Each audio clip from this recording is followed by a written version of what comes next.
নমস্কার বন্ধুরা, আজ তোমাদের আমি শেয়ার করব নারকেলের বড়া। খুব কম সময়ে চটজলদি তোমরা এই রেসিপিটি তৈরি করতে পারো যে কোনো সময়। আর এই বড়ার স্বাদ হয় অতুলনীয়। একবার খেলে তোমরা বুঝতে পারবে উপরটা মুড়মুড়ে আর ভিতরটা ভীষণ নরম। আশা করছি তোমাদের রেসিপিটি ভালো লাগবে। পুরো ভিডিওটি দেখার অনুরোধ রইল। প্রথমেই আমি নিয়েছি 1 বাটি নারকেল কোড়া। নারকেলটার কালার একটু অন্যরকম হয়ে গেছে, কারণ আগের দিন আমি ড্রাই রোস্ট করে রেখেছিলাম যাতে নষ্ট না হয়ে যায়।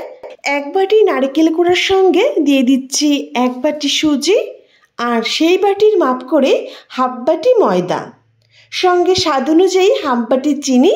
তবে যে যার স্বাদ অনুযায়ী মিষ্টিটা অ্যাড করবে। তার সঙ্গে দিয়ে দিচ্ছি সামান্য লবণ। যে কোনো মিষ্টি কিছুতে একটু লবণ অ্যাড করলে খেতে খুব ভালো লাগে। এবার সব কিছুকে মিশিয়ে নেব এখানে উষ্ণ গরম জল দিয়ে। এখানে তোমরা গরম জলের বদলে উষ্ণ দুধটাও অ্যাড করতে পারো।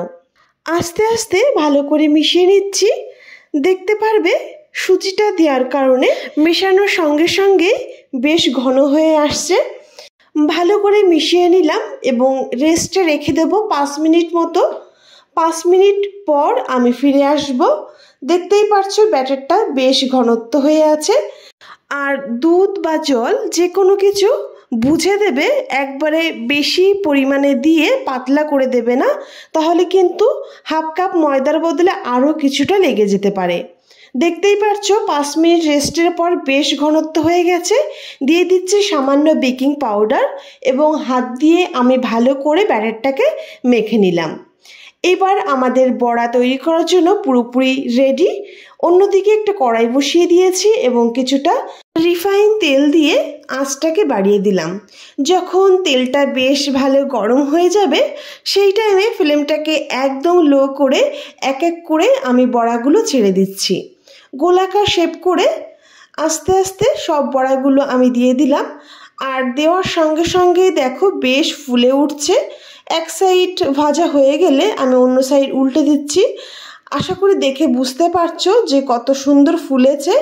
আর বেকিং পাউডারটা দেওয়ার কারণে বড়ার উপরের সাইডটা ভীষণ মুড়মুড়ে হয় আর ভিতরটা তেমনি নরম হয়। আশা করি তোমরা দেখেও বুঝতে পারছো যে বড়াগুলো কত সুন্দর হয়েছে।